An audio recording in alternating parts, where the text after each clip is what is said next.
Hello my loves and welcome back to my channel. Happy New Year!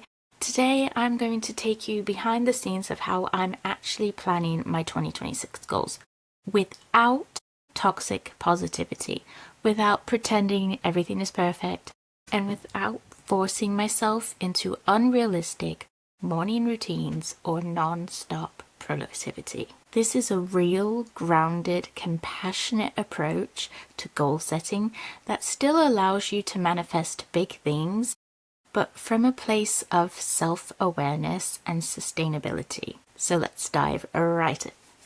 Before I even think about new goals, I look back at the year with radical honesty, but not shame. I ask myself, what actually worked? Where did I show up consistently? What drained me? What did I force myself to do because I thought I should do it? And most importantly, what did I learn from the things that didn't work? This part isn't always glamorous. Maybe you didn't hit your income goal. Maybe you fell off your workout routine. Maybe you hit a major milestone and didn't feel the way you thought you would. The point of the exercise is not to judge yourself. The point is to understand yourself. So when we avoid reviewing the year honestly, we end up repeating the same cycles. When we look at it clearly, we finally have the power to do something different. I like to write a 2025 debrief with 3 sections: wins, lessons, and letting go, not failures. They're lessons. Instead of rigid resolutions, I choose a theme or a feeling that I want to embody for the year. This becomes the lens I plan everything through. I'll give you some examples. Ease could be your theme. You just want to have an easy year because last year has been horrible. Expansion, you want to explore more things. Stability, maybe your year was very up and down and you want something more nice. Creativity, confidence, health, alignment. Your theme is not a rule, it's an anchor. If your theme for 2026 is ease and you start planning 22 goals with daily habits, guess what? You're out of alignment. If your theme is abundance, but all your goals are about restriction and cutting things out, again, misaligned. So choose your theme intentionally. Mine for 2026 is alignment. Instead of a huge, overwhelming list, I break the year into categories. I recommend selecting no more than 6 because you don't want to be completely overwhelmed. Here are some great ones. Health and well-being.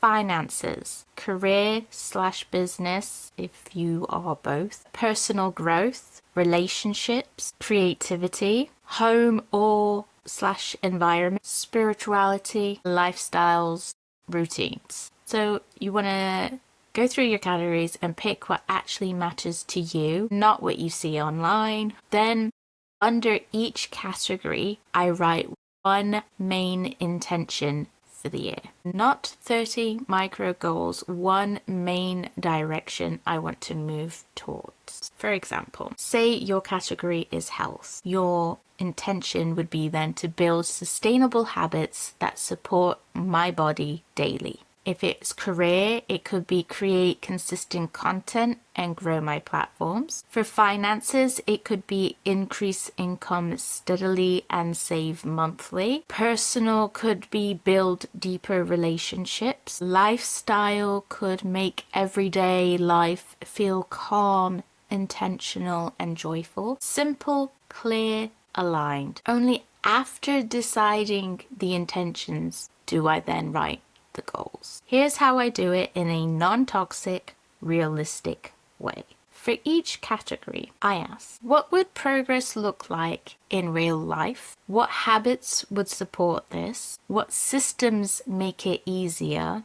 And what does good enough look like? Then I choose 1 yearly outcome goal, 2 to 3 supportive habits or systems. So for example, say my category that I've chosen is health. My outcome goal could be walk 5,000 steps a day on average, and a habit could be morning stretch routine, and my system is keeping shoes by the door. If my category was career, my outcome goal is get monetized on YouTube. My habit is to upload weekly, and my system could be batch filming every Monday. So these keep your goals grounded, doable, and tied to real behaviors, not just wishful thinking. One thing that ruins most people's goals is that they plan for the best version of themselves. You know, the motivated,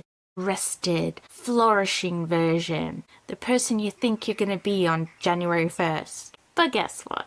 That's not who shows up. No, that's not who shows up every day for a year. So instead, I ask myself, what does this look like when I'm tired? What does this look like when I'm overwhelmed? What does this look like when life happens? How can I still make progress on my worst week? This is where minimum versions come in. If the goal is to journal daily, the minimum version writes one sentence. If the goal is to walk 5,000 steps, the minimum version is 1 minute outside. If the goal is to create content, the minimum is one short clip. Consistency beats intensity every time. I do not plan my entire year in January. Life changes, priority shifts, and it's just unrealistic. Instead, I break my 2026 goals into quarters. So quarter 1 is the foundation, making a start,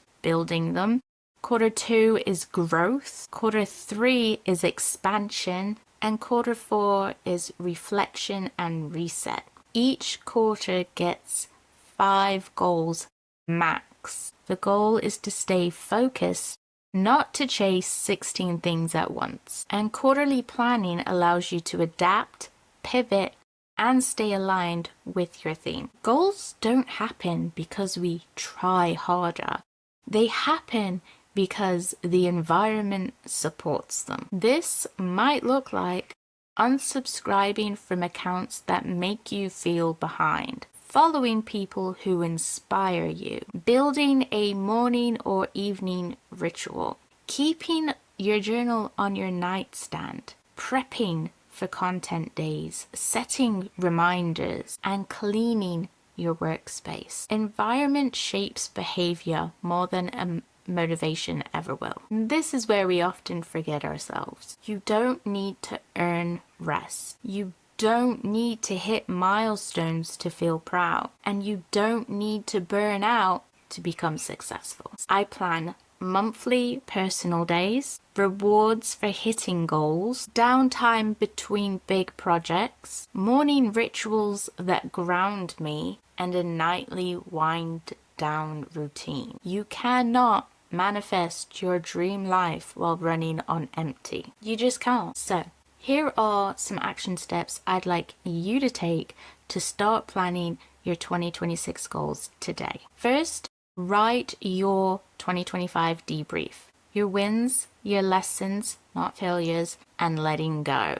Then choose your 2026 theme. Pick 4 to 6 core areas that matter most to you. You could do the wheel of life to find out what those are. Write one intention for each area and then turn each intention into a goal, 3 habits, and 1 supportive system. Create your minimum versions for low energy days. Break your year into quarters and choose 3 to 5 quarterly goals. Set up your environment to support the life that you're manifesting. Comment down below your 2026 theme. I'd love to see what direction you're stepping into. And until next time, bye guys.